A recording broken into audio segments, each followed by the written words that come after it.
Hello, कसे आहात तुम्ही सगळे? आज होता गुरुवार. मग ऑफिसवरून येताना स्वामींच्या मंदिरात छान दर्शन करून आली. घरी आल्यानंतर मस्त फ्रेश झाली आणि कोणाकोणाला प्रसादाची खिचडी आवडते, जी मंदिरामध्ये भेटते. मला तर खूप प्रचंड आवडते. पण आज ना मी थोडी लेट झाली मंदिरात जायला, त्यामुळे मला प्रसाद भेटला नाही. म्हणून म्हटलं चला जाऊ द्या, घरी जाऊनच आपण स्वामींना नैवेद्य दाखवू आणि छान खिचडी बनवूया. म्हणून मग मी मस्त जी बिना कांदा लसणाची खिचडी असते ना, ती बनवायला घेतली आणि त्याच्यासोबत मिक्स भजी, बटाटा, कांदा आणि मिरची याची मस्त मिक्स भजी बनवली होती आज. मस्त खिचडीसुद्धा खूप छान झालेली माझी, बिना कांदा लसणाची, पण अगदी प्रसादासारखीच झाली होती.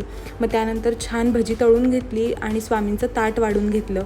मी आज पुदिन्याची चटणीसुद्धा केली होती त्याच्यासोबत. मग मस्त खिचडी, भजी गरमागरम आणि त्याच्यासोबत चटणी. मग स्वामी समर्थांना नैवेद्य दाखवून घेतला आणि छान असं ताक बनवलं होतं, छान मसाला ताक, आणि जेवण करून घेतलं. असा होता माझा आजचा दिवस. Thank you for watching. बाय.